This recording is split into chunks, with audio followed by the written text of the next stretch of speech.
Hello, my friends. Andy coming to you live from Orange County, California. Sorry, I'm standing up today. I didn't adjust my camera accordingly.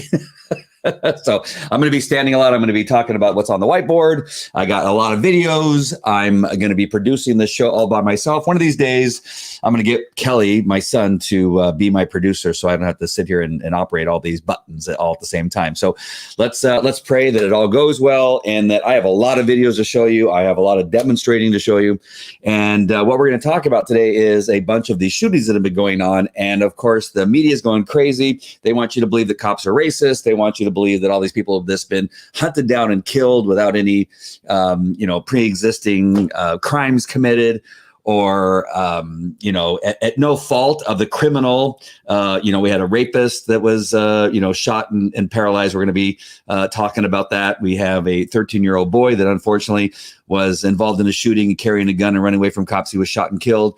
We have another guy who was a robbery suspect and had warrants out for his arrest, who was stopped, who decided to resist arrest and got shot and killed.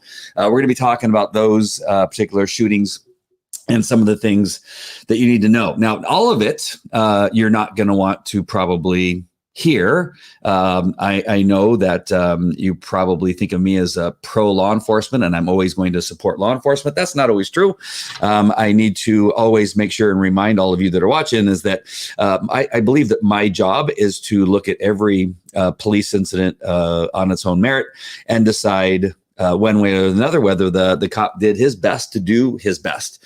And if the training is good, if his reactions were good, if his decision-making was good, and calling it as I see it. I testify in a lot of court cases, especially over the last 25 years involving law enforcement. And quite often it is on the defense side. In other words, it's against law enforcement.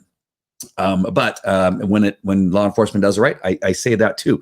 So just so you know, it's really funny because sometimes I'll get accused of just batting for one side of the equation. And I can tell you 1,000% that is not true. I look at every incident individually. Hey, Priscilla, nice to see you. But I do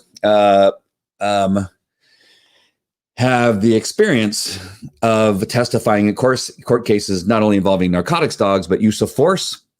As an expert, I get questioned, I get grilled, I get run across the coals, and so I know what it's like. And so we know as law enforcement that we have a duty to not only protect ourselves, but protect the public, the community, and protect the suspects, and do our best to make sure everybody goes home. That is the goal. Maybe the home is temporarily a jail for the suspects, but we want to make sure that they go to the jail, hopefully without having to go through the hospital first, and hopefully not in a body bag. However, much of that is not under our control. We are responding to calls where the people involved are mostly involved in what happens. They're not involved. They're mostly responsible for what happens. Quite often is put on us as our responsibility as to what happens, in regard to the safety of the suspect. But I have to tell you that it is usually the suspects who are responsible for what happens, because they're the ones who make the decision either to cooperate by putting their hands behind their back, or putting their hands up in the air right away, or fighting, running, kicking, struggling, not cooperating, arguing, all those things. That's in the hands of the suspect. It's not in the hands of the officer. And what you will probably find most common in most of the videos, even including the George Floyd videos, is that if you go all the way to the beginning when these incidents are occurring, the officers, I would say more than 9 times out of 10, I'm not sure what you could, 99.9% of the time are pretty good guys and women when it comes to the initial contact. When it goes wrong, it is, again, based on the actions of the suspect, regardless of what color they are. The other thing I'm going to address, I'm not going to address the issue with color, other than right now, because it's non-existent in any of the cases. The issue, I know that Geraldo Rivera, when he's on Fox, he always loves to bring race into it. We know that, of course, CNN and MSNBC and politicians on the left, the Democrats, they always want it to be about race. You got to understand that law enforcement officers across the United States handle hundreds of thousands of calls a day. Hundreds of thousands of calls a day. And more often, white people are shot than black people. The DOJ has done studies. Harvard, I believe it was, has done a study and has found that more white people are either assaulted or shot by law enforcement. Unarmed white people are killed by law enforcement than black people. It's twice as many. Even though, unfortunately, a large amount of the crime is committed by people of color. But when you take and turn that around, you have more officers that shoot unarmed white people than black people. So the race in all these incidents is not an issue. I know that everybody wants it to be, and I know people are going to say, "You got to be kidding me!" Of course, it's an issue. It's not an issue. I'm telling you, it is a response to whatever it is that they were doing, and the officers had to take some type of action. Were they always right? No, but they can make mistakes. I want to address one more thing before I get into the incidents that I'm going to be talking about here, and that is the obvious. The obvious thing in all these cases that we're seeing a lot of in the rioting for is that there's a bias by the media. There's a bias by a certain demographic of politicians who hate the police, they hate law and order, and they hate you, Americans. They just simply hate you. And so what they are doing right now is to take any incident that they can possibly take and turn it into a race issue and cause us to hate one another. That is their goal. And so we have to, and of course, I didn't jump on live and want to talk about the shootings right away because it takes time for information to get out. It takes time for some different angles of a video to come out. It takes time for the truth to come out, quite honestly, because they're going to show you one side of it. And then somehow, somewhere, some of the truth begins to come out a little bit later on. So they want you to believe something first right off the bat so that they can begin to riot and loot and cause chaos in these Democratic run cities. And then later on they go, well, then there's all this other stuff that begins to come out. So you got to understand that there's this knee-jerk reaction. There's this desire to make it an issue between law enforcement and Americans are all against black people. And so they want that to be the first thing that comes out. And then later on, some of the other stuff, after they've caused the chaos, after they've caused the turmoil in all these communities, after that is when they could care less whether the truth comes out. And we can see things like, for instance, in Washington, D.C. on January 6th, the incident occurred at the Capitol where a unarmed white lady was shot and killed by a police officer, whether it was on purpose, whether it was an accident.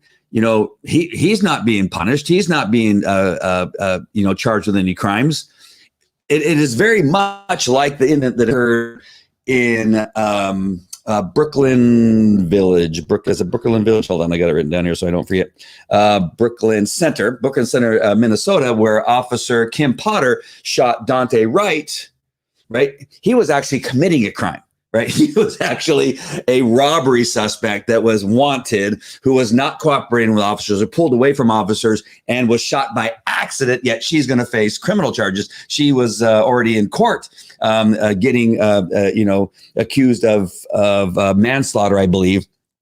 And yet this other officer who shot an unarmed white woman, who was standing outside of a door, not even on the inside of the door, and was shot by somebody inside. I think randomly. I think the guy was just shooting into the crowd. Did he really intend to shoot an unarmed woman? Really? What a pussy this guy is. I mean, there's all these men, and you shoot a woman, and yet nothing is done with him. There's no charges brought out against him. There's nothing that we don't even know who he is. Really? All right. So before I go any further, hey, Paul, nice to see you. Before I go any further, let me say hi to Priscilla. Hey, Priscilla, nice to see you. I want to hear you say about, oh, thanks. I appreciate that. Hey, Amy, nice to see you. And my buddy Paul Byer is on and listening. Unfortunately, there's a lot of videos on this one, Paul, so I'll try to describe them the best that I can. And those of you that are listening on the podcast too, I am sorry that much of this is going to be visual. So if you want to see the visual part of it and you're listening on the audio podcast, you're going to have to find it on YouTube, Facebook, Twitter, or Twitch in order to watch it. All right. So one thing I got to put up really quickly before I do anything else, and that is a banner here, or an overlay that says, warning, contents on this show will be graphic, viewer discretion advice. I want to make sure that you know that I will be showing at least 2 people getting shot, and they eventually will die. One is a 13-year-old. I'm not sure how old the other guy is. He's a young man also, not very old. But both of these people, the 13-year-old and the older gentleman, will be getting shot, and you'll see it on video. But that's the only way that we can do this. This is the only way. These will all be taken off, I'm sure, and I'll get suspended and all this stuff that goes along with it. But I'm ahead of time, Facebook and YouTube and Twitter and Twitch. I'm telling you, there is going to be graphic video that I'm going to be showing you, but we're going to have to talk through it just a little bit so that we can come to an understanding that white police officers aren't out there hunting down black people and trying to kill them. None of that has ever been true. Again, the DOJ and another university, at least maybe a number of universities, have proven that to be a myth and simply not true. I was a law enforcement officer 21 years. Again, I have trained law enforcement officers for 30 years. I'll show you some video of me training police officers because it'll be relevant to telling you what needs to happen and what needs to take place so that this kind of thing doesn't happen. And I will be sharing both the positive and the negative when it comes to law enforcement, and especially one particular officer, why the incident occurred, and why, if the left, the Democrats, want their way and decide to reimagine law enforcement, why more people are going to get killed and more law enforcement officers get killed. And I'm going to share why that's going to happen. All right, so let's go ahead and get to Chicago. And I want to first go to Chicago because we all know. If you don't know, I'm going to go ahead and put this up here. But in Chicago, shootings have increased, obviously, and they're in their highest level that they've been in 4 years. Police data shows. And this is from CNN, by the way, just so you know. I try to do my best to have the other side. That way people can't accuse me of always referencing something like Fox or some other mostly right-leaning publication. But CNN reports the number of shootings in Chicago in the month of March and the number of shooting victims are at their highest in 4 years, according to data from the Chicago Police Department. The Chicago Police monthly crime newsletter on city shootings and crime statistics reported that the increase in both the number of shootings and the number of shooting victims. So they're getting training, obviously, and they're becoming better shots in March compared to the same month in the previous 3 years. So to 2021, we're only in April. We're only in April 15th, 16th. April 16th, for 2021, there were 233 shootings. This is a city. We're not talking about a state or a portion of the country. We're talking about a city. In a city, for 2021, there was 233 shooting incidents and 298 shooting victims. 233 shooting incidents and 298 victims. In other words, there's a number of people, they got more than one person got shot in quite a few of these different shooting incidents. And in March of 2020, there were 146 shootings and 175 victims. All right. So why do I share that with you? I share that with you because it's in hold on. If I get rid of that, there we go. All right, I'm telling you that I'm going to do this. I have a lot of magic I'm going to try to pull off here, and so if I'm busy looking at down the screen for a second, I apologize. That's what I have to do. All right. So the reason I share that with you is because if you're a police officer on duty in Chicago, you know that you're probably going to end up being at least 1 or 2 shootings a night. Now, in Anaheim Police Department, we would have 1 or 2 shootings maybe a month. Maybe, and I'm trying to remember exactly. It was somewhere around there, usually on the weekend, right? Quite often they'd be on the weekend, but on occasion you'd get a midweek shooting just for fun. But more often than not, you'd get a shooting. And now as an officer working a beat. So if I was working, say, in Canine, I went to all the shootings. So when I was a police canine handler, we went to all the shootings. We went to all the in progress calls. But as a patrol officer, like the officers that are all on these incidents, I'm telling you, they work a beat. right? So whatever beat they're working in, they would either be a primary in shooting or a backup in a shooting, or maybe a secondary backup or third, right? And so you'd respond after a primary officer would get dispatched. But that would be just in your area typically, unless it's a really large situation where there's lots of victims and there's a lot going on. And then a number of officers, like 5, 6, 7 at a time, would all go to one scene. But you just got to remember that you have in Chicago right now, you have a high level, right? The highest level in 4 years, it says here, according to the newspaper and according to the police, in 4 years.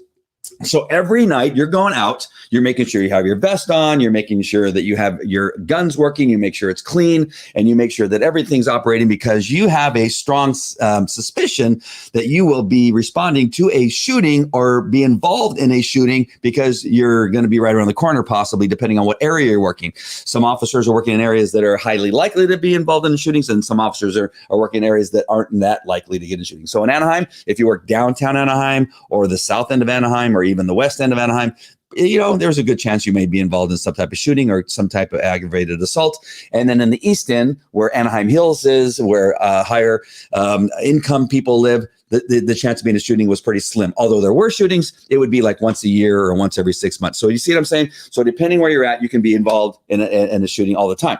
So I would like to work the downtown areas a lot when I was in Canine, because I always wanted to use my dog to do something. So we would be primarily in all those shooting areas, or possible areas where there's a shooting. And so I hire activity.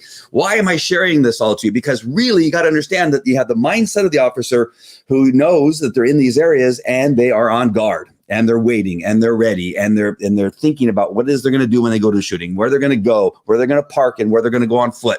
Are they going to have their gun out as they're coming out of the vehicle? Are they waiting to get out of the vehicle to find a place to get their gun out? And so all these things are going on in the head, right? So let's say a call comes out, and I'm going to go to some comments here really quick.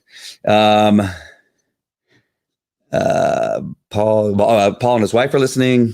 Magic, all kinds of magic going on here. So I have a list of things here. So when you get a call, you have what comes out in the call info. So in a shooting, obviously, if it's a shooting call, you're going to say, 333 and 343 respond to a shooting that's occurring at Main and Central, and one victim down, 2 shooters or 1 shooter, last seen running into the neighborhood, northbound over some fences.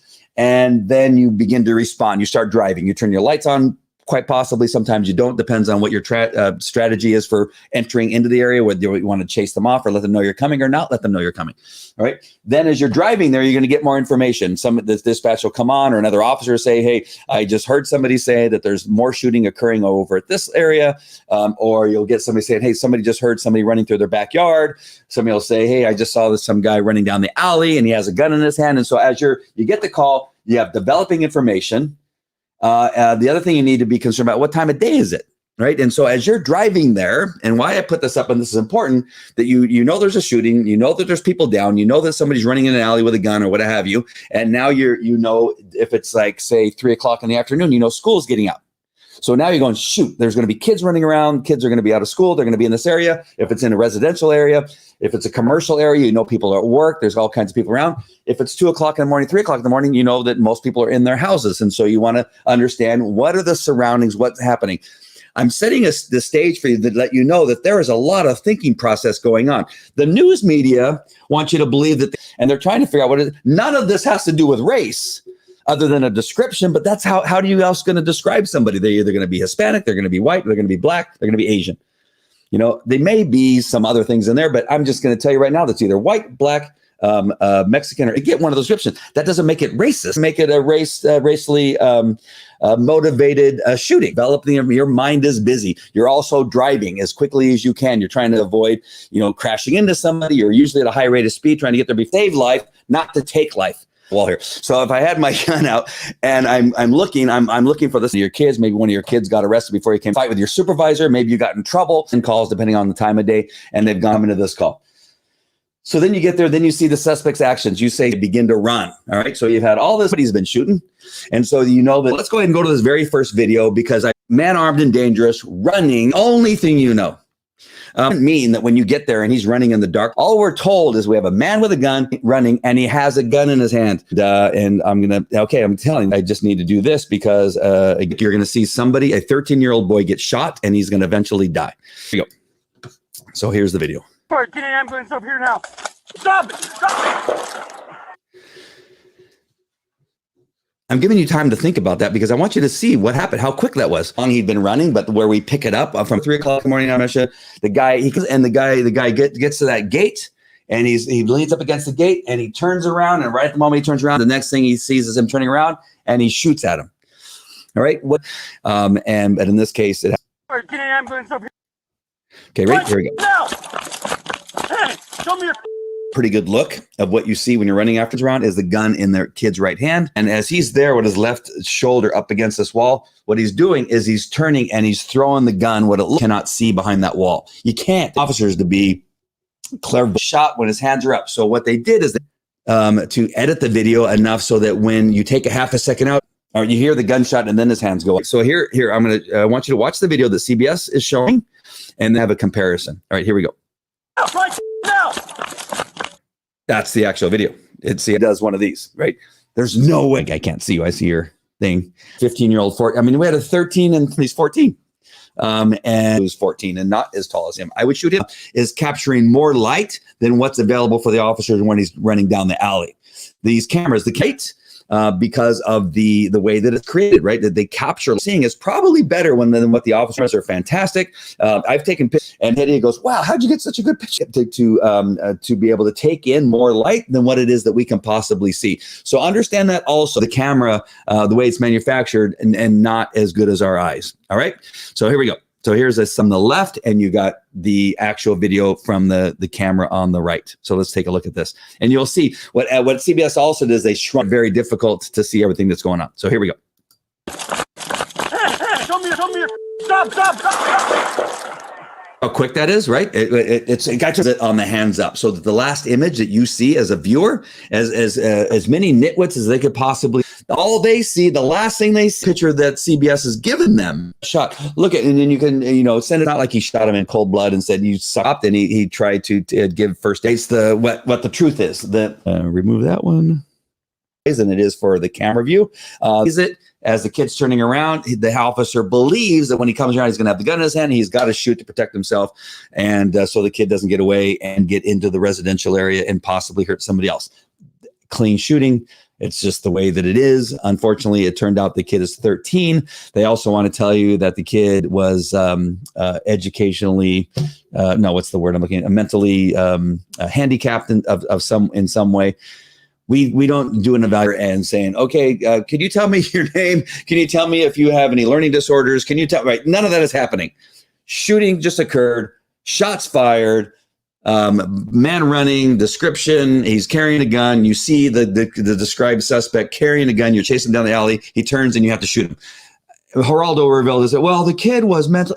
What does that have to do with me? What does that have to do with the shooting? I didn't know that before I shot him. We know that now. But we didn't know that at the time. All right. So all that stuff also came out. Just want to make sure that that's clear. All right. Chris says here, clear fundamental hypnosis tactics. Leave the subject with the image of the narrative to be heard and seen. Absolutely, Chris. Thank you for sharing. Absolutely. The 13-year-old was a gang member of Latin Kings. That's right. And his name was Lil Homicide. So bad as 13, because I would have something to say about that. Media hypnosis. Media hypnosis. Absolutely. All right. So now let's go to this other subject, this other shooting that occurred, and we've seen it. Again, they're writing in the town of Brooklyn Center, Minnesota. So the suspect is Dante Wright, and the officer is Kim Potter, who's already been in court. That's just crazy. It's just crazy. There's a car stop. There's an officer handling it. Now, this is the kind of one I may be telling you some stuff that you don't want to hear, but I have to be brutally honest with you on some of these things just so that we, understand everything. I bring these things up in court too. What I'm about to bring up in court or what I'm about to bring up to you, I have brought up in court several times. And let me show you the video first, and then we'll talk about what happened. So here's the video in case you haven't seen it. Again, you're going to see somebody get shot. So I'm going to put this up one more time to make sure that nobody misses it, because some people join in the middle of a show. And it's a warning: the contents I'm about to show you will be graphic. Viewer discretion advised. Somebody's going to be shot, and they are going to die from that shooting. All right. So here is the video of the incident, at least the video that I've edited to keep it shorter, or else the show would be very, very long. All right, here we go. So there's a suspect. He's getting ready to be handcuffed by this officer. I don't know what he's fiddling with, why he's taking so long. This is not good. She's coming in to grab his arm, and then she grabs a piece of paper, and then the guy gets away and gets into the car, and he's trying to put it in the drive.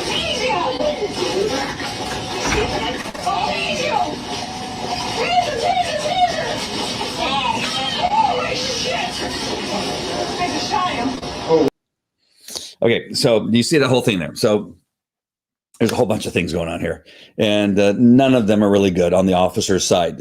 None of it, I think, is necessarily manslaughter. What we have is two officers that are just crappy at their job.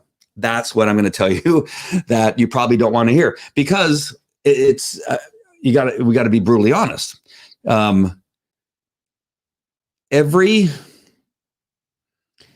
Every car stop should be handled in a way that keeps everybody safe, that keeps you from having to shoot somebody, that keeps you from having to tackle somebody and punch them in the back of the head or drive their face to the ground, or shoot them, right? Or give them an elbow to the side of the face. You know, every time you handle a call, your job is to handle it in a way where you have a level of advantage against that person, so that they feel that you have that advantage. If you have this advantage, whether it's Hedy and I were talking about this the other day on the Roll Show, a command presence. If your command presence is such that if that person believes that if he makes a move or she makes a move, that bad things are going to happen, and you've shown them through the way that you're handling the call, the positioning you're putting them in, the demands and commands that you're giving them, and the way that you're standing and everything you're doing, that will keep you from having to punch somebody in the face. It'll keep you from having to shoot somebody or tackling them and choking them out. The way you handle the call is going to lead to a good ending. So if I could take this whiteboard here, and I'm going to draw a car. And here's the door. No, this isn't to scale. All right, so this is the hood. This is the let's just say that's the way it is. All right, and you get your suspect. You get your suspect out, right, so that your suspect is here, right, and then you have your this is where you have it. All right, so police tactics, police handling of a situation like this, 101 is, especially if you think that if you're going to go hands-on, or you think that the person you're going to contact may be going to jail or being handcuffed or being whatever, right? You're going to be running him because of what they found out is that he had a warrant out for his arrest. The thing you don't do is get on the radio and say, I want to run, Dante, what's his name again? Dante, hold on 1 second. Where's my screen? I want to make sure I get this kid's name right. Dante Wright. I'm running Dante Wright, last name of Wright, William, whatever it is, India Golf Hotel Tango. Oh, India. Sorry, I forgot that. Romeo. William Romeo India Golf Hotel Tango. Sorry, I forgot my phonetic alphabet there for a second. And you're running for warrants. If you're running somebody from warrants, you don't have them here next to the open door. It's 101 law enforcement tactics. It really was like, that's the first I go, what are they doing? They're right next to the open car door. You don't know. You have not searched the inside of this car. You don't know if there's a gun. You don't know if there's a knife. You may not even know if there's somebody else and they're hiding in the back seat. You don't know. You take the suspect and you get him at least here, if not back here where the patrol cars are. If there's another patrol car, you get the guy over here next to this patrol car. You don't have him next to his open door because that is an avenue of escape. It's the closest avenue of escape. Who doesn't know that in law enforcement across the United States? I'm going to tell you that on the West Coast in California, and this isn't a an ego thing or anything like that, but you have specific cities that are trained much better than other cities. Now, this is in this Brooklyn Center, Minnesota. That who knows? I don't know. You had 2 cops there that didn't get this guy away from the open door. That is a huge problem. That is a huge mistake. I don't know why they made that mistake. That again, that is not good sound tactics. Are they liable criminally for doing that? I don't think so. I don't think that what's her name, whatever her name is, Potter, Officer Potter, can be held criminally for doing something that she was trained or not trained to do properly. Right? Who's responsible for that? The sergeant, the lieutenant, right? The captain, the chief, the training supervisor who makes sure that they are trained properly. Is it the academy? Where did this start? Where did they not get this instruction? Not to be patting somebody down, that they ran for warrants. And you hear on the video, I think, where she says, you have a warrant out for your arrest. And they say, you have a warrant. And the guy gets into his car. I'm going to tell you a story that with a female officer. This is going to be a little bad on female officers, and I'm sorry. And I'm not misogynistic. I don't hate women. I don't hate necessarily women in law enforcement because there's plenty of police officers that are men that shouldn't be in law enforcement. But I had a call where I was coming up to assist an officer who had stopped a man. Actually, he was like sleeping behind some building. Back when you used to get rid of transients sleeping behind buildings, back when that used to happen. And so somebody called and said, hey, there's somebody sleeping behind my building. I need you to come in and check him out and see if you can get him to move on. She gets there. She has him out of the car. And before I got there, she was running in for warrants. And she had done the same thing. She had him like standing like right around here. Same thing, right by this car door. She was standing somewhere like way over here. And then I arrive and I'm getting out of the car. And as I'm getting out of the car here, I'm about right here with the guy. And she tells me over here, she says, he has a 245 warrant out for his arrest. 245 is aggravated assault. She tells me that I'm here. And what does the guy do? He runs to try to get into his car. And I looked at her, I go, what are you doing? Why did you do that? And as I'm running past her and she stood still and did nothing, I had to tackle the guy and I'm having him around the waist. I'm trying to pull him out of his car because he has his hands inside of his car. Again, he's living in his car. Who knows what's in there? I can't get him back and she's not helping me. I got to pop my police dog out of his car. He comes out of the car and my dog comes and help me because she is in a panic, doesn't know what to do. She's never been involved in a hand-to-hand combat where you're wrestling somebody and you're fighting for your life. She doesn't know what to do. She never even came up and helped me out. My police dog came and helped me out, and together my dog and I got him in handcuffs and arrested him because of the pain of my dog's biting on his ass, and pulled him out of the car while she stood there asking for backup on the radio, not helping whatsoever. All right, so you don't do this. The moment she's told me that he has I saw where he was. I said, what are you doing? And so there you go. So that's the first thing. The next thing, let me come back to this video here. Let's watch it one more time. I'm just going to show you really quick one more thing before we take off, is that when you're asked to come in and help somebody get handcuffed, I'm going to try to stop it and start it here just a little bit. As she's approaching, so apparently at some point she realizes, I don't know, again, he's trying to begin the process of searching him, and he's got his handcuffs out, and look how close that guy is to that car door. And here she comes with her hand. Now, see how she grabs the guy? That is not a position of advantage with that right hand. There's no way that she can control that guy with her right hand. There's no way. It is impossible to control that guy. They're both leaning away from the open door. You can see that the primary officer is turned to his right, and she has a hand just kind of on his elbow. And I'm not even sure that she's even squeezing. And then he's reaching with his other hand. He's reaching with his right hand. I don't know, doing something, maybe giving her knuckles or something. And then she begins to go in. Now, she went in. I thought originally she was going in for some time of arm hold, but she goes in with empty hand and comes out with some piece of paper. So you see that piece of paper in her hand?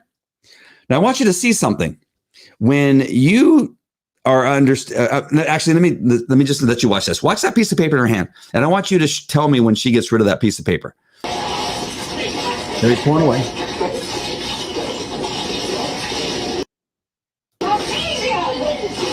You said, I'm going to tase you. You continue to see that paper in her hand.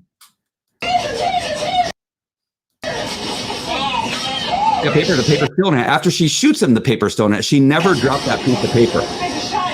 Oh, wow. Yes! She dropped, look at, oh my God, sorry, one more thing. Hold on a minute. I just shot him. You see right here? She dropped her gun. She doesn't have her gun in her hand any longer, but do you see what she has in her left hand? That piece of paper. She never dropped that piece of paper. Oh, wow. And see her right hand to the right? You can see it above the black officer's head right there. You see her right hand is empty. That's the hand she had her handgun in. Why is that important? It's important because it tells you why she didn't pull out her taser. The taser's on her left side of her gun belt, right? She pulled out her gun because her left hand had something in it. In the academy, all the way back to the academy, you're taught never hold anything in your gun hand. Never hold anything in your gun hand all the way through. If you're ever caught walking with something in your gun hand from, say from out in, doing some type of exercise out there on the asphalt, and as you're walking back to the classroom, if you're in the academy, if they catch you walking with something in your right hand, if you're a right-handed shooter, you will have to get down at that moment and do push-ups. And then they will remind you never have anything in your gun hand. If they catch you more than a couple times, then you get more discipline and more discipline. Why?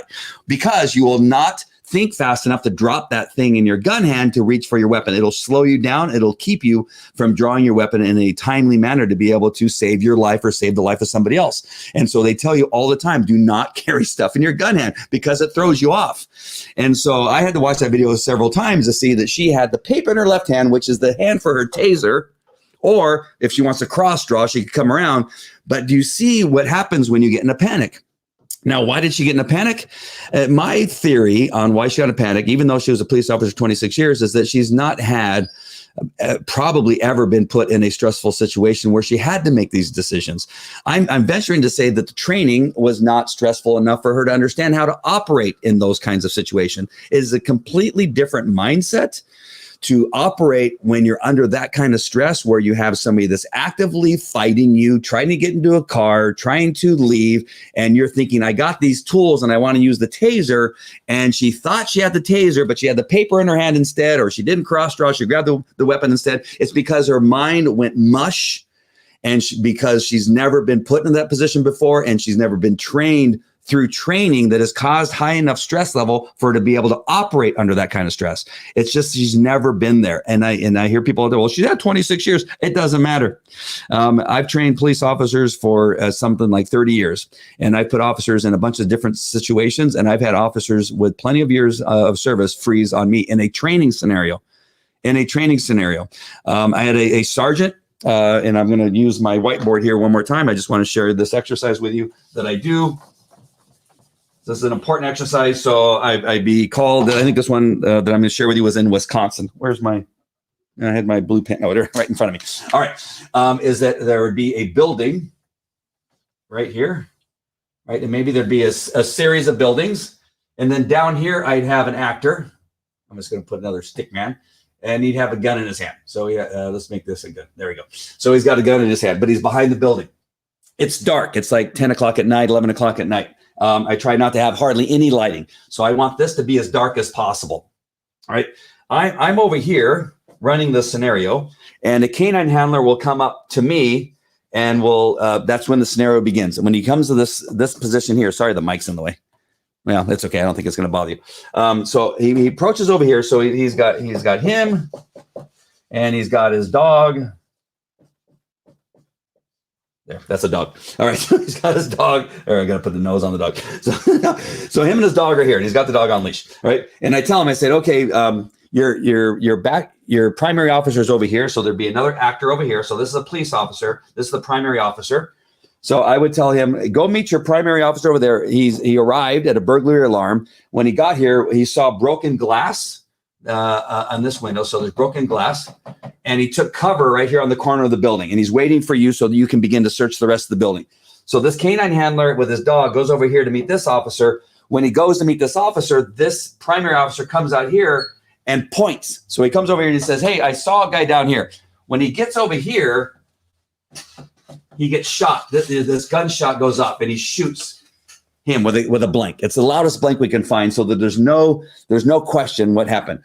This officer goes down out there in the middle of the alley. And he's screaming that he's been shot, that he's going to die. Please save me. I don't want to die. I have children. Please don't let me die. And I have the actor scream as loud as he possibly can, as if he actually is dying. And so now this officer with his dog, who's not here now, has to figure out, what is he going to do? Is he going to leave this point of cover?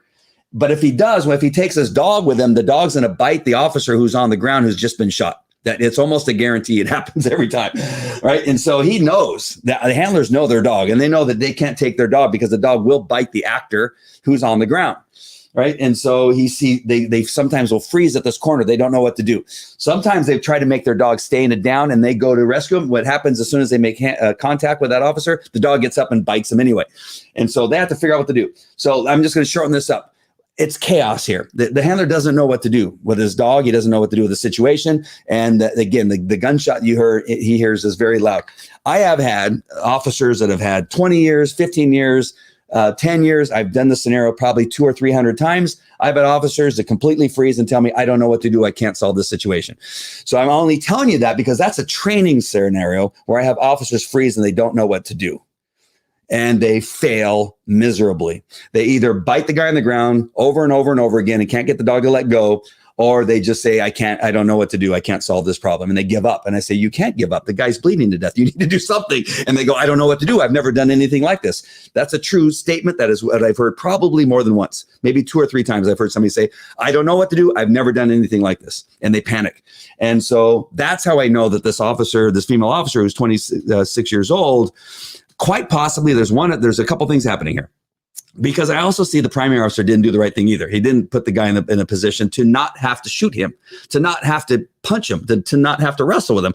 You should have put that suspect in a position where he was not going to be able to do what he did. That's how you keep these things from happening. You put the suspect in a position where he goes, all right, I can't, there's nowhere I can go. There's nothing I can do. I'm not going to fight. You have to help the suspect help himself. In this case, they left him too close to the door, and he thought, wow, I'm so close. These cops are stupid. And now he gets shot and killed. Why? Because the officers allowed him to do so. They didn't protect the suspect from himself. So you got that. But the other officer, she panicked. Kelly, come here. So here's my son, Kelly. Say hi. So you got Kelly. So as she's coming on, we're on a different angle. But go ahead and if you're up against this car, put your head against the car. And I'm going to come up here and grab, and I just kind of touch lightly. As soon as I touch and he moves, she's gone. I don't have enough hand grip to just do it again. He just pulls away so easily. You can see in the video, that's what she did. She just lightly touched him. As soon as you touch somebody, that's the signal for them to fight. Right? Sometimes what we'll do is we'll go like this to touch somebody to see if they're going to fight right away. You just kind of touch them and see if they're going to go. So if you come in and that primary officer's expecting you to have some type of control, when you come in as the backup officer, you grab the guy and you grab him right away, and you get a hold and you grab him by the neck and you grab him by he's trying to fight, but I'm not going to let him. And you grab that arm and you get him so that he can't move, shove up against the wall. Thank you, son. So that didn't take much longer, did it? But that was her job. Her job was to grab the guy so they couldn't get away. She touched him like he was like he was what is it? Porcelain. She touched him like it was porcelain. Let's watch this video one more time. Watch what happens here. Oh, here we go. Sorry, there we go. There we go. Here she comes. Oh, I actually meant to show you the next video. Sorry, let me take this one down. So here I put it in slow motion. Here's the slow motion version. I slowed it down so you can see.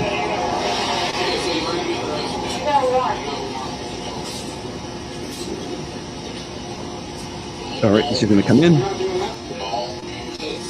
Slow motion. Look at that. Nothing. There's nothing to keep that guy there. Now they're both hands off, and he's gone. Now look at her left hand. She saw the piece of paper in it. Oh, she transferred hands, I think.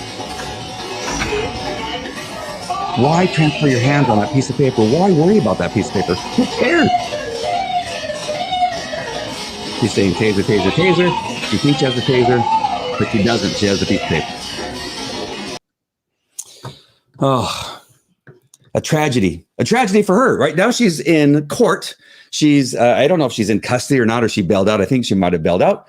and now she's facing manslaughter charges. A woman who went to work, I'm guessing she may have a kid. I don't know if she has any children, but she went to work that day just thinking she was going to go to work, make a couple car stops, talk to the vendors that work in her area and check with them and see how are things going. You have any shoplifting lately? You got any concerns? Anybody spray painting your wall? And she was going there thinking that, she was just going to go and then eventually retire and move on with her life. But no, she got put in a situation that she just simply wasn't prepared for. Either the city did not prepare her, the city did not give her, put her in a position to be successful. And you have that other officer who also, it's as much as his fault as hers. Why were they trying to handcuff this guy so close to an open door? It's police tactics 101. All right, let me look at a couple of things here. Hey, Hedia, got nice. Oh, I already said hi to you. I just love seeing you so much. The tactics sucked. Absolutely, Paul. Oh my gosh, they were horrible. Right. I mean, Paul and I, we had a good time. We, did our day. We griped about certain things and did a bunch of stuff. But when it comes to handling a call, you always handle a call for success. Always handle it for success. And no matter if you joke around or whatever, you take people away, and it becomes not secondhand. It becomes a second thought. What's that word? Whatever. You know what I'm saying? That it just be a second nature. You get some second nature. Hey, come out of the car, get over here, sit on the curb, cross your feet. Put your hands on your head before I get out onto the ground. Sit down. Cross your feet. I'm talking to my kids, right? You don't stand there next to the open door, right? What you're doing is you're protecting them from themselves. I know I said that 10 times, but you don't stand there next to an open door. It's like kids. When the kids are young, you tell them about the fire that's on the stove. You say, don't get so close to the stove. When the handles are sticking out towards the stove, towards the kitchen, you turn the handles of the hot water that's boiling so that they don't hit them. You're protecting them from themselves. All of these things go hand in hand. Whether you're talking about a suspect or your children, they don't know. You put them in the position to fail, they're going to fail. You're going to put them in a position to try to escape. They're going to try to escape. That's just the way that it is. Bad cop, right, Hedia. Bad cop, not a racist cop. Absolutely. Have him cuffed sitting on the curb. Absolutely. I'm glad you said it because yeah, exactly. I don't know what that was. I think it was his registration for his car. Yeah, Kelly. Kelly was trying to escape from me. I wasn't going to let him. I knew what he wanted to do. He wanted to make me look bad on camera, but I was not going to let him go. He was trying, and I think I got his arm tweaked just a little bit. Why couldn't the officer? I have no idea what was going on there. It was crazy. Yes, I wondered the same thing. He seemed to be fumbling around with. I don't know. I mean, they just was bad. Everything was bad. If they call me to look at this case, I'm going to have to, say again. I think it's more to blame on the supervision than it is anything else. The lack of supervision, lack of good training, and it's unfortunate. They could have been more successful if they would have got the training they needed, been put in a situation. I'm just going to share with you that when I had officers that I was training for, police canine, that I felt it was my duty to help them be successful to. Ray started laughing when I said duty, not that kind of duty, D-U-T-Y. So it was my duty to, again, set them up for success. I didn't feel it was just my job to train the dog to bite people, to train the dog to find narcotics, and to show them how to do that with their dog. There's a lot also that when they on hand that they have to realize that they are sometimes at a disadvantage with the dog, that the dog is actually puts them in a position where they can be so concerned about the dog that they forget about being a cop with a gun, that they think the dog's always going to solve their problems. And so I'm one of the few, and I'm not patting myself on the back. I'm just telling you that these are the things you have to think of when you're training officers. You can't just say, I'm going to teach you how to write a ticket. I'm going to teach you how to turn on the little, sparkly little lights and pull people over. And I'm going to teach you how to maybe use verbal judo. That at some point you may need to wrestle with somebody, and you may need to shove their face into the ground. You may need to tell somebody to go sit on the curb, cross your feet, stick your feet out, cross your feet, put your hands back so far that they when they go to move, they have to actually get up from moving, or put their hands on top of their head and make sure they keep their hands on top of their head. Whatever it is, right? You have to put them in a position where it takes more than just standing up or just running.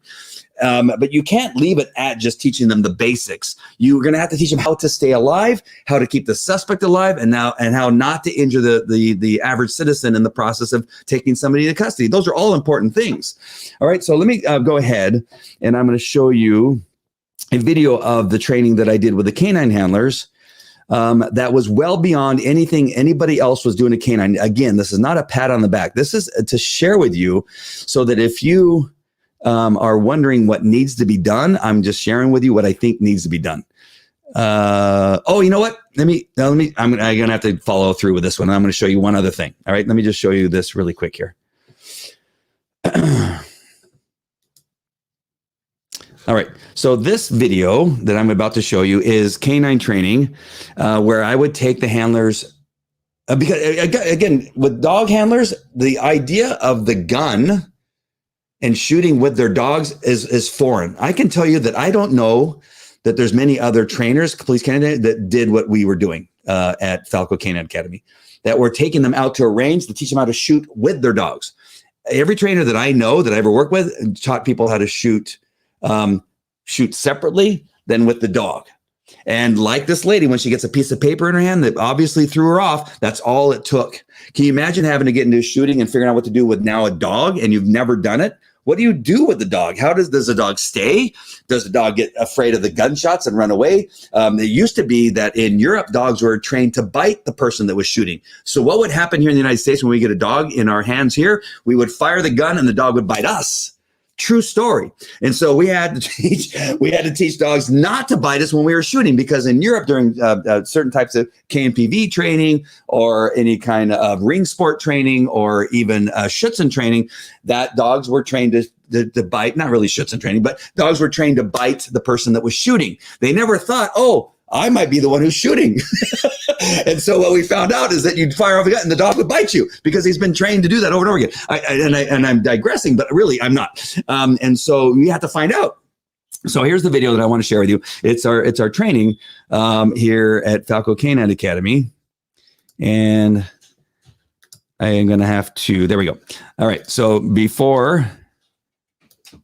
I'm going to have to mute my mic. So just watch this training, and I'm going to show you what I put the dog handlers through. And this is really important because you got to take it and just understand that this is what you have to do with all your officers at different times. Again, there's a lot spent on academics, on how to write reports on the crime, how to book somebody, the elements of a crime, how to make a car stop, but they don't do it under stress, and they don't do it to the situation where you make them do push-ups and then make them shoot. You don't throw crap at them.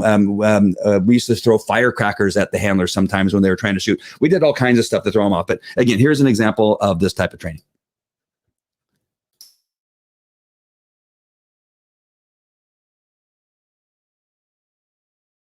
Oh, I knew I was going to do it. Hold on. I got to take this back and get rid of it and bring it back up. So sorry.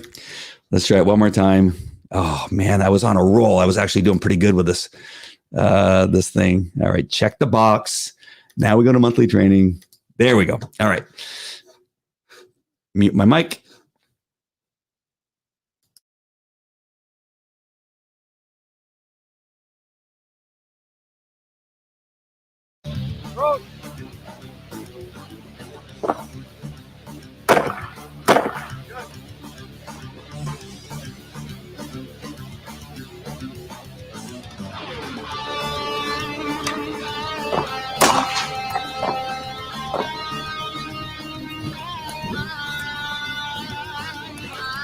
Wheel right.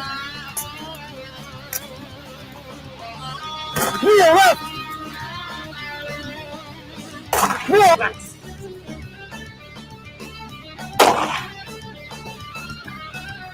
Good.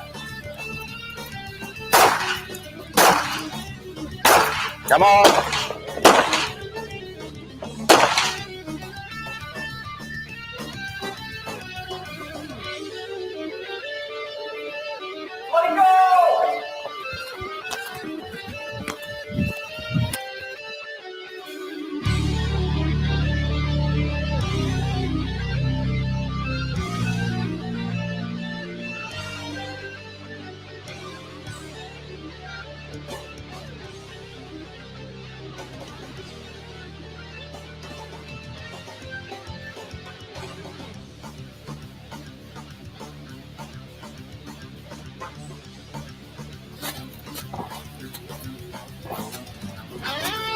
Go.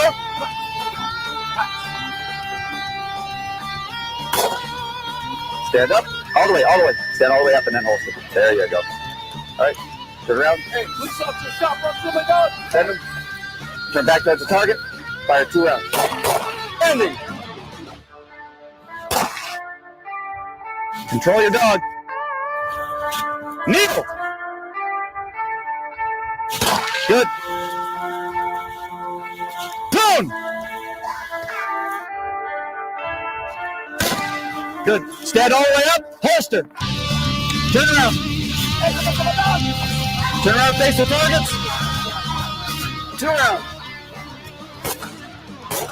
Good. Holster.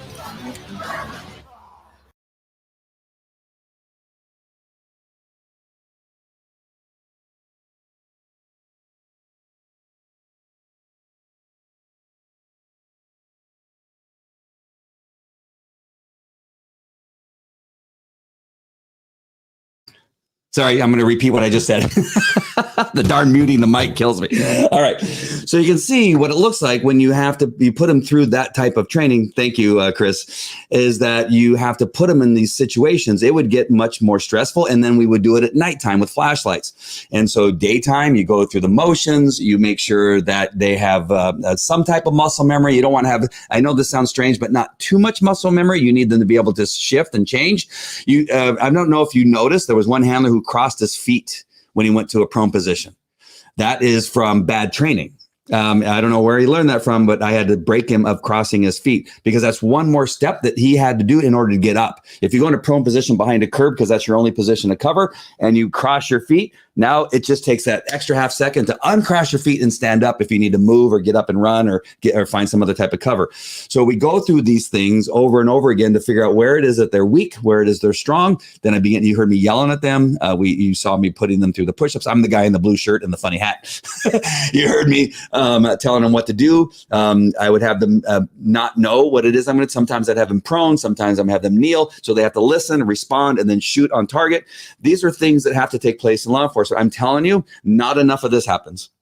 I can tell you that the female officer on the in the Minnesota case probably has not been through much of any kind of training like this. Again, this is not a situation where I'm saying this is how good we are and that's how bad they are. Means that this is what they need to do. They need to be trained to do these things properly. I know that cops get trained a lot in a lot of different stuff, CPR, PR, again, how to talk to somebody, how not to be too white, how not to be racist, how not to be a misogynist, that there's 10 different genders. They get a lot of training in these other areas, but not enough training on how to not allow a suspect to think that he can try something, how to put yourself in a position to win, how to speak to people, not only in a way that doesn't cause them to get upset, but also with a command presence that lets them know that you mean business. Those things are the things that need to be taught more effectively. All right, I have one more video I want to show you. All right, I'm going to put you in the position of a police officer, and I made this video after the, oh my gosh, what's the guy's name? Hold on one second. I got it written down too, so I wouldn't forget it. Jacob Brooks. So Jacob Brooks was the rapist that Kamala Harris said, I'm so proud of you. And so he was the rapist. He attacked his baby mama, threatened to kill her. Had raped her, I guess. I'm not sure how many times. The cops knew him. And when they tried to hook him up, he decided to fight with the cops. He threw them off. He was armed with a knife. He went to his car and he was shot. And now he's paralyzed. And then Kamala Harris went to his house and said, oh, you're just the greatest guy. And I'm so proud of you. And then that was right after she told Kavanaugh that he was a sexual predator. Does that make any sense? And so I made this video.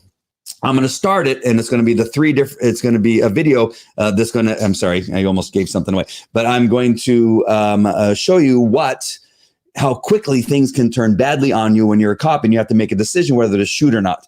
And in this case, again, if you're going to see me, I'm going to be the bad guy in the video, and you're going to see come running around the vehicle about the same speed that the suspect, what's his name again? Sorry, Jacob Brooks. That Jacob Brooks came running around his car. I think he was actually kind of walking, but anyway, I came around my truck. And I go inside my car, and you're going to see how quickly this person who, again, if you're looking at me as Brooks, is that I'm armed and dangerous, that I just fought you. I probably just punched you in the face and got you off of me. You've tased me. I forgot about the taser. You've tased me, and I've taken the tasers off, and I fought the taser off. And now you're the officer who's pursuing me, and I want you to make a decision whether to shoot me or not. Now, Amy and whoever else is watching when I did this before, you're going to cheat because you know what's happening here. So let me go ahead and share this video, and I want you to make a decision on whether or not you decide to shoot me or not. All right, I'm going to share the screen, and I'm not going to forget to. Here we go. Turn on my audio. All right, I'm going to make it, there you go, full screen. All right, I'm going to mute my mic, and you decide on each of these scenarios whether you shoot me or not. All right, here we go. Muting the mic.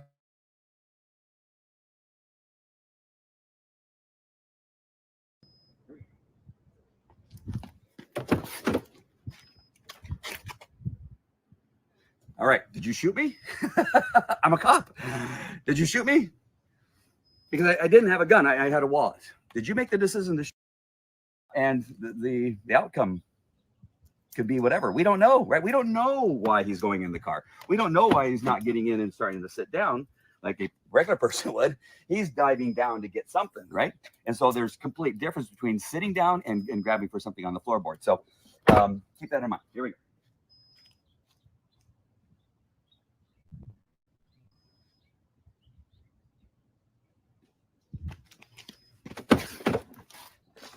Dead. Did you drop the book or pull the trigger before I stabbed you with this knife? Did you see it fast enough? Did you see how quickly I could move from getting the knife and stabbing you with this knife?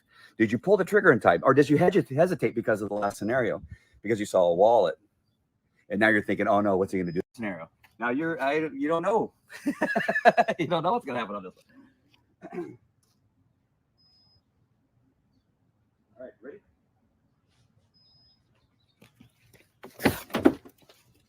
Bam! I just shot you. You see my finger out there? Bam! I just shot you. What is it? How fast did that happen? Did you recognize what it was? Did you know? All right. So again, just a couple scenarios just to show you how quickly and how fast these things happen. You have to make a decision like that. Sometimes it's a gun, sometimes it's not, sometimes it's a knife, sometimes he got rid of the gun, just like we did in the very first scenario. I wanted to show you all these things and take you through each one of these things and give you a perspective that maybe you weren't getting from the news media, maybe from somebody who's been doing this for a very long time, 21 years as a law enforcement officer, 30 some odd years training police officers, training them in tactics, training them in scenarios that cause them so much stress that they would fail, which you need scenarios that you train so hard that you fail. You need to have failure training so you can figure out what your limitations are and how you need to improve without putting officers in a position of failing sometimes in the scenario or seeing if they're going to fail. Then you're never really training them anything. If you're training them on paper and on whiteboards like this, and you're just doing something like that, that's not going to help the officer there in Minnesota be successful when you have somebody actually fight and pull away from them and get inside the vehicle and drive away. And she grabbed the wrong piece of equipment because she was under stress. She'd never done it before. She had a piece of paper in her hand. God knows what went wrong. But now a man is dead. Granted, he's a suspect in a crime, and he's been a robbery suspect and not a really nice person. And he made the choice to fight. That is true. All that is true. And I put that more on him than anything else. But they also gave him the opportunity to do that and gave him the window in order to be able to do that. And so on that, they are culpable. Probably, I would say more because of lack of good supervision and training from their police department. Their police department is as much fault as anybody else. Again, if we were just to go with children, again, if you never taught your children that whatever's on the stove is hot and could burn them and cause, they could tumble a pot of hot boiling water on top of their face. If you've never taught them that and then they do it, again, is that the kid's fault or is it your fault? If you know that there's training that they need to not be by an open door of a vehicle and you never told them not to do that because, for heck's sake, they've made hundreds of car stops and that's never happened to them before.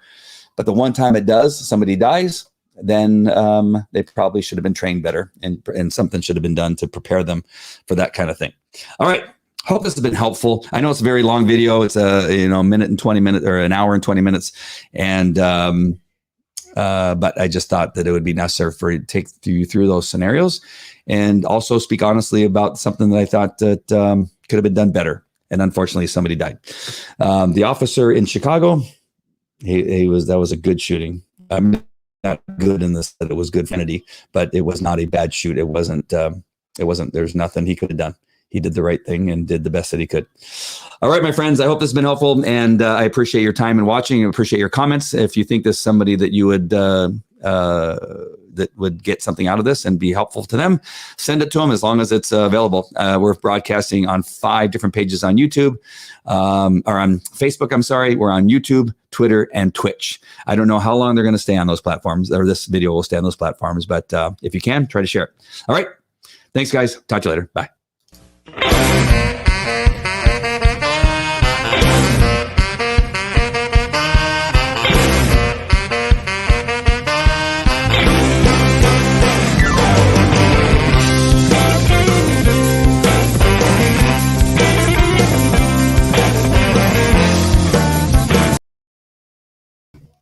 Hey, Amy, are you still there?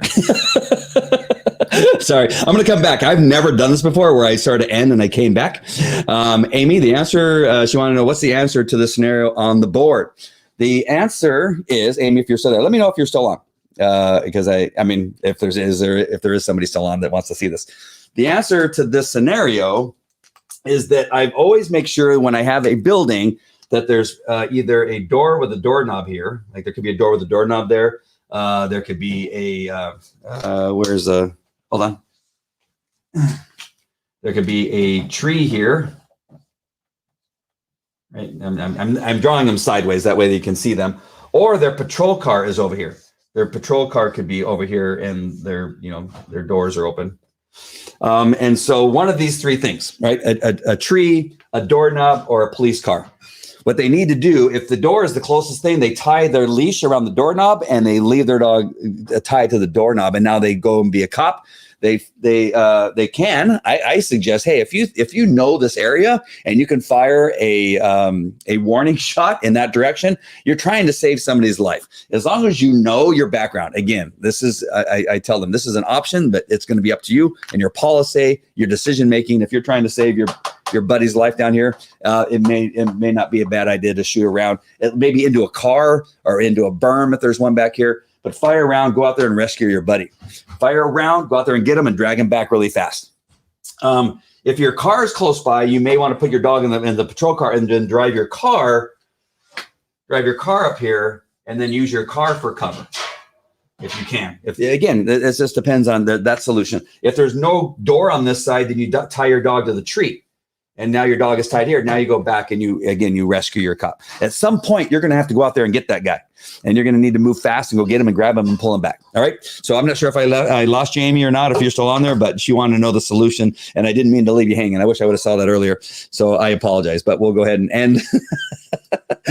We'll end now. And for those of you that stuck around for that answer, there's the answer to that scenario. It is solvable. But you just have to make a decision. The most important thing, I don't care what it is, you could fail, but the most important thing is you make a decision and you try your best to save that officer's life. All right, that's it. Talk to you later. Bye.